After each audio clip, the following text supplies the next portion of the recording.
Hello everyone and welcome back to the channel for my final thoughts video about sorry, I've put all the pieces back in the box so it's really heavy.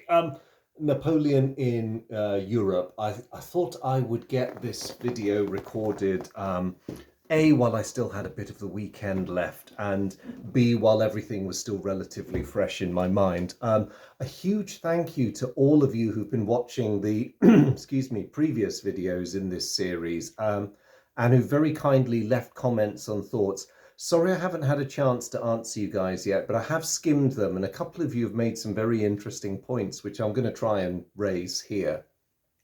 So Napoleon in Europe, yeah, I still think, having run through this game and refreshed my memory of how it all works, I stick with my original statement that of the pretty magnificent games that Eagle Games produced back at the beginning of the 2000s, this was definitely the high point. They got a lot right with this game, and they improved on a couple of things that were possibly lacking in the earlier games.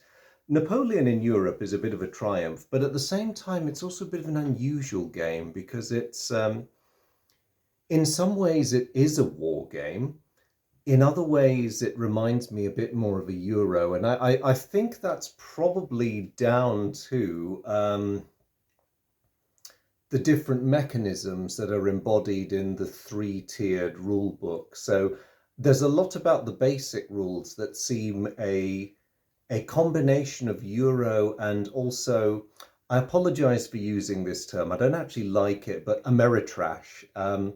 It's not, I don't like it as a description, but it's got a lot of currency. But there's a lot of push your luck, there's a lot of dice rolling, that kind of genre.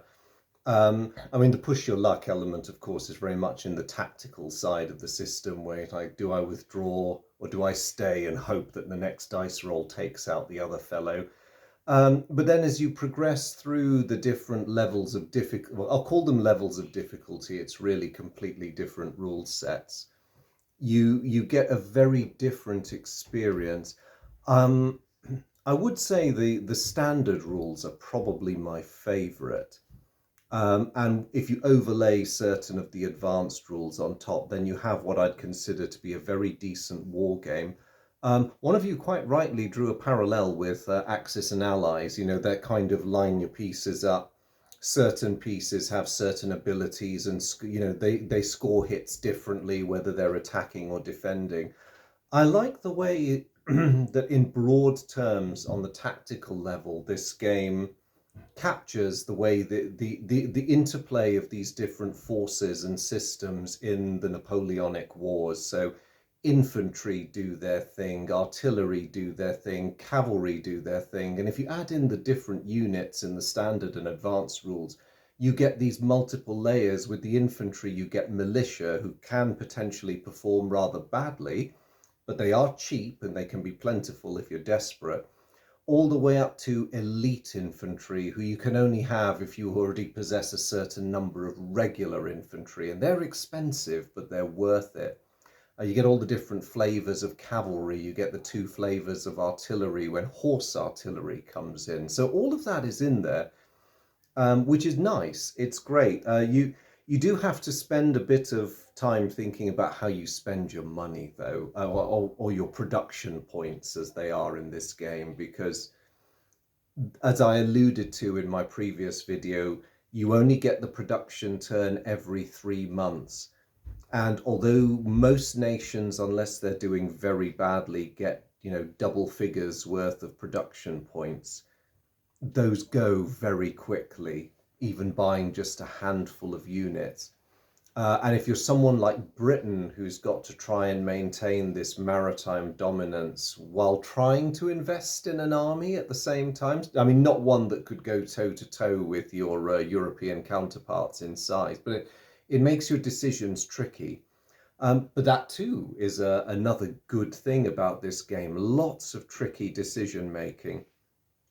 On the surface, it appears very simple and straightforward, and it is a game that can be learned quite quickly. That's one of its great virtues. Um, when I compare the basic game with the standard game, I would say tactically, my preference is slightly for the standard game. Although, if you're in a rush, as I've said previously, the basic game rules are great. You still get this tiny element of maneuver. Some things are a bit weird, like cavalry having 3 attack dice, where I regard them as being tactically less flexible than infantry. They still have their part to play, but that was a bit weird.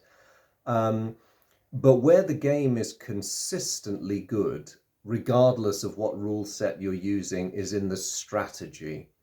I really like the strategic coverage of this game and how it forces you to confront the really important bits, particularly in this period, the Napoleonic Wars, without bogging you down in excess detail.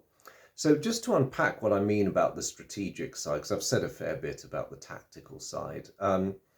So movement of armies, everything moves at a snail's pace because most of your troops, their transport basically is themselves. Everyone wears either a horseshoe or or a boot, and you're not really going to move much faster than that. Even using the highly risky forced march optional rule in the advanced rules, at best your army is going to move 2 provinces a month, and that is a snail's pace. So you have to be, it forces you to be aware that this is not the age of blitzkrieg. You're not going to, this is not a game of risk. You're not going to go tearing across a continent and triumphantly plant your flag in another guy's capital, not without a lot of time and effort being spent. And when you first look at the player aids and see the number of years and months this game can play up to, believe me, they need every one of those, especially if you're a budding Napoleon wanting to take Moscow. Hello, Oscar. What else about the strategy? I like the political action. So the basic game, for reasons which are completely I'm on board with, you take a province, it is yours, it counts for victory points. The standard game, with the introduction of political action points, I think is very, very neat, because despite its name, it covers the the economic, and administrative elements of taking over a province. So you march into a province, especially as I did in the demo previous video, that has been held by Austria. Some of these provinces have been held. Sorry, Oscar is nudging the camera. Are you trying to get some attention, buddy? Yeah, you move into these provinces that are formerly Austrian. At least one of them has been Habsburg territory for at least a couple of generations. You seize it. You do not necessarily own it in the sense of being able to make economic use of it. You cannot just march in, displace a system and go, right, you all work for me now. Paris is going to start getting the revenue. It does not work like that. And I really love the mechanism where you have to spend political action points to convert the ownership of a province to your control. And I also like the fact that you have to do this after defeating the owning nation. You actually have to knock them out of the war and then demand the transfer of these provinces at the peace table.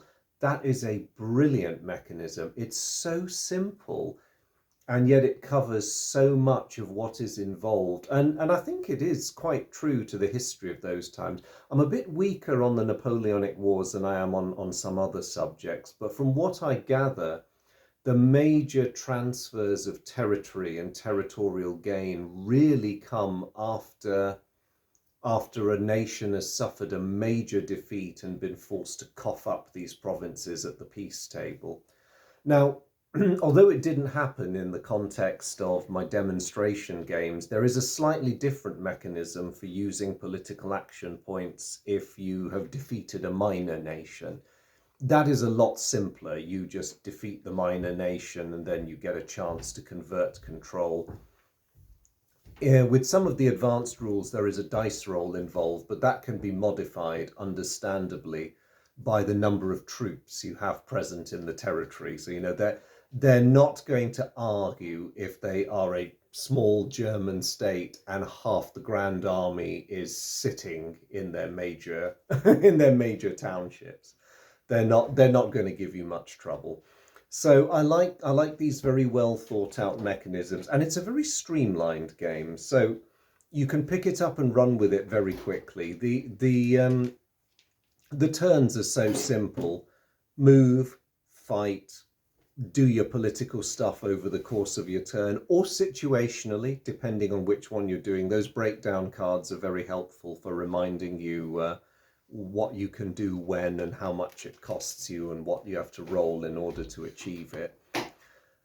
Um, and the battles themselves we've touched on already. You get these very simple phases of one arm of your army, so in this case cavalry, artillery, infantry leaders. They do their things in a logical sequence, and that too closely mirrors the ebb and flow of the Napoleonic battlefield. You know that certain arms will act before others do.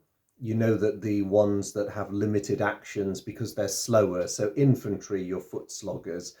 Whenever I play a tactical battle in this game, I do actually feel when I'm using up the infantry's battle action to march them forward. It's the classic, one side gets to be the defender and go to the present while the other poor fellows are marching towards them in a neat line. So you know who's going to get a face full of lead first, before the other side does. But it works really well. Alliances are worth discussing because I like how the game does not overburden you with diplomatic rules. Some games out there have really complicated logic trees, for how you control a non-player nation. Others will put in lots of then, if, buts that govern the human interaction. So even if you're leaning across the table and asking another player, "Do you fancy an alliance?" it can get a bit rules heavy. Napoleon in Europe, it puts down a few guidelines even in the advanced rules, but otherwise it just lets you do what you want within certain limitations. And of course the level of commitment you need to put in does keep players honest. I do like how a player requesting an alliance from a live player rather than a game controlled player has to still commit the political action points before he pops the question. So you're putting your cards down on the table in more ways than one, fully aware that the other guy might say no, as happens to me, Austria begging for Russia for help when things got a bit sticky. So that is really good and very true to life. One might wonder whether the economic and production rules could be better developed.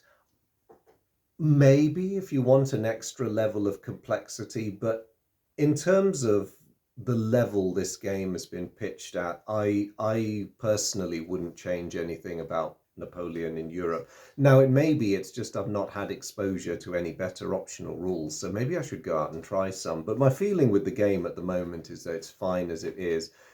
But if you're a grognard who doesn't want to play, or hasn't got time to play some of the meatier Napoleonic games, but you do want this one to up its game a bit, then that's understandable. I don't think I'll ever really deviate from how it's meant to be played. It is quite a fun game, and it's a very accessible game, if you've got younger players that you want to introduce either to wargaming as a hobby or to the Napoleonic Wars as a period within that gaming hobby. Um, and that actually brings me nicely to the aesthetics of the thing. I cannot fault the aesthetics of this game. That map is something else. Not one you get out every day on account of its huge size, but that was Eagle Games for you. It is possibly the most beautiful map that Eagle Games produced in this series. I'd say a close second would be the War Age of Imperialism one, but I slightly prefer Napoleon in Europe. the the units. Who doesn't like endless serried ranks of plastic soldiers? I certainly do. I'd lay good odds a fair number of you watching this do as well. Um, yeah, and actually, the designer's notes in the rule book say that this game is very much a homage and a nod to, those happy hours that we all spent when we were younger, lining up toy soldiers and refighting the great battles of history. And it does that. The game is visually stunning. And I am only sorry that for purely practical reasons, I wasn't able to populate the entire map with the 1796 setup, because there are a lot of pieces. Um, and in the standard rules, I realized I'd set it up with the basic rules in force, so neutral nations, even major ones, don't have pieces out. But if you play the standard or advanced rules and any of the major nations are neutral, they begin with their starting pieces in play, and the map looks absolutely magnificent. Probably even more so if you take the trouble to paint the things. That was always an ambition of mine. Now, in the rule book, curiously, they've obviously read their players' minds, because they recommend a series of model companies, many of whom are still in action. All the companies like Italeri, who produce the 1/72nd scale Napoleonic figures. If you want a bit more variety to your nationalities, then by all means get a few boxes of those. They're still not very expensive even today, because yeah, the pieces are magnificent. They're very well sculpted. But if you look closely at them, every single regular infantryman is French line infantry. So I understand, that kept the production costs down, and they're just meant to represent a particular type of soldier. But if any of you out there are tempted, and I'd be lying if I said I wasn't, go get those nation specific toy soldiers, because it probably looks good. Or maybe even, I'm not getting a commission from Warlord, I promise, but sidestep into Warlord Games and get a couple of their, I'll call them epic scale Napoleonics, but I think they're a bit more expensive. I haven't really invested in that side of the hobby. So yes, visually a stunning game with capacity for improvement on that front. I think if there's one thing that did niggle with me a bit, it was the absence of little plastic ships. Those counters, I mean, it's not just that I love my ships. Those counters just don't quite cut it when set next to the nice 3D plastic little guys. It's a very minor niggle, and to be honest, if that's my only criticism of this game, which it is actually, in terms of what it is and what it's trying to achieve, that's probably the only bad thing I can say about it. Um, there are places where you can get little ships, and I probably ought to put my money where my mouth is. um, but yeah, I'm not too sure there's anything more to say about Napoleon in Europe than I have already said. It is a pity that Eagle Games, as it was when they produced this magnificent series, I think pretty much no longer exists now, and I'm fairly confident that these are now out of print, which is really sad. I think part of the problem with this, and it is that they got there a bit early, because in the early 2000s, my own personal feeling of it was that we were right on the cusp of that era where, big beautiful games were about to become really, really popular. I mean, today, game companies like Fantasy Flight set this standard where board games are visually stunning, a feast for the eyes.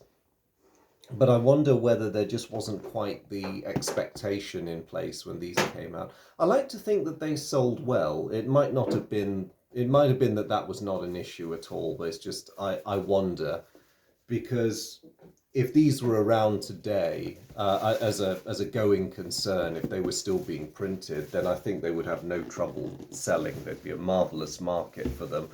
And also, it's a game that would lend itself to expansions. You might, if you're feeling really ambitious, you might want a sort of secondary world map, so that those European powers, I'm mainly looking at Britain and France here, with overseas territories, could take the Napoleonic Wars there. You could even have an expansion for the United States. You know, they could come charging in around 1812 or thereabouts, as they did, or they could fight their 1794 war with France. There's lots of options. You know, give the British something to worry about. You know, they're trying to keep a lid on Europe, and they're having to glance nervously over their shoulders at Canada every now and then because the US is getting a bit. But I won't carry on talking about the US wanting Canada because that's a slightly topical one these days. But anyway, sorry, I was drifting off topic there. No, so I think if you can get yourselves a copy, and if you can get yourselves a copy at a reasonable price, then Napoleon in Europe is a magnificent addition to your collection, especially if you're into your Napoleonic wargaming. It says a lot that years ago I had to go on a bit of a cull of a lot of my Napoleonic war games from my student days, and only a handful have remained. But Napoleon in Europe was one of them because I'd already made my mind up very early on that game was never going to go. It's a really fun game. It works all right with just 2 players, which was the format I played most often because you just can't find that many people sometimes. But I will say that if you can have 5 or more, although it adds to the play time considerably, this game really shines with 5 or more people. You get so much political conniving and angling for advantage, all, you know, comfortably housed within a rule set that is so flexible that it lets you pick and choose the bits you like. And as I did, you know, even construct a limited scenario if you want to, you know, exclude the rest of Europe, create the conditions where these 3 powers are doing their thing, 2 of them in alliance against the other one. It's got so much capacity to fit itself into your schedule, although it can't do much about its physicality because that map is just gigantic. But no, as I say, I'd recommend it. If you can track someone down who's got a copy, then definitely see if you can pin them down for a game because it is so worth it. And if you're tempted to try and do the thing that I've never succeeded in doing, which is play the majority of the Napoleonic Wars from the end of the Peace of Amiens, well, 180, let's say 1804-5, all the way through to 1815, then that would be a heck of a gaming adventure, I must say.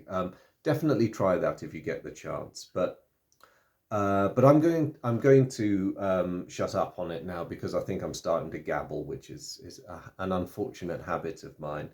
So just remains to say, as always, thank you guys so much for following the series. I hope you've enjoyed watching these as much as I have enjoyed making them. I will never stop saying it's always a real pleasure to have your company. It's such a wonderful community and I appreciate the feedback. My very next thing will be getting onto the comments and giving you guys some well-deserved answers. Yeah, as always, it's really great to have you guys on board. Thank you so much. And if you're one of my long suffering veterans who've been putting up with me for the last couple of years, big hello to you. Always good to see you, always good to hear from you. If you're new to the channel, a very warm welcome. If it's Eagle Games or Napoleon in Europe that brought you here, I hope you found this video series interesting and informative. If it's wargaming in general that you're here for, welcome. Please do meander around the rest of the channel, and I hope you find other stuff that you like. But whoever you are and wherever you're watching from, thank you very much. Do take care. I look forward to seeing you guys in the next video. Bye.